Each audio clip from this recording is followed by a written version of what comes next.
ઉમરેઠ વિધાનસભા પેટા ચૂંટણી 2026ના મતદાર જાગૃતિ અભિયાનનું કેલેન્ડર પ્રકાશિત કરવામાં આવ્યું છે। ઉમરેઠ વિધાનસભા પેટા ચૂંટણીનું મતદાન આગામી 23મી એપ્રિલના રોજ યોજાનાર છે। ત્યારે આણંદ જિલ્લા ચૂંટણી અધિકારી અને કલેક્ટર પ્રવીણ ચૌધરીના માર્ગદર્શન હેઠળ 111 ઉમરેઠ વિધાનસભા પેટા ચૂંટણીમાં મહત્તમ મતદાન થાય તે માટે અનેકવિધ રીતે મતદાન જાગૃતિ કાર્યક્રમો શરૂ કરાયા છે, જે અંતર્ગત આજે જિલ્લા ચૂંટણી અધિકારીએ તારીખ 8મી એપ્રિલથી 19 એપ્રિલ સુધીનો દરરોજ યોજાનાર વિવિધ મતદાર જાગૃતિ કાર્યક્રમ અન્વયનું કેલેન્ડર લોન્ચ કર્યું છે।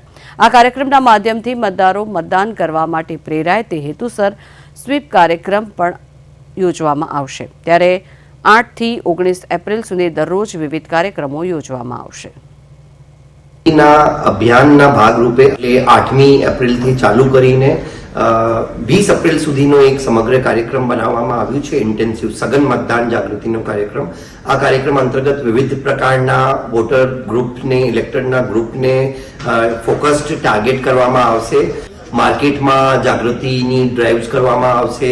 પછી વિમેન અવેરનેસ માટે મહેંદી અને રંગોલી કોમ્પિટિશન્સ કરવામાં આવશે। યુવા મતદારોને પણ જાગૃત કરવા માટેના કાર્યક્રમો નક્કી કરવામાં આવ્યા છે। જાહેર દિવાલો ઉપર મતદાન જાગૃતિના સંદેશો યુવા સ્ટુડન્ટ્સ દ્વારા વોલ પેઇન્ટિંગ્સના કાર્યક્રમો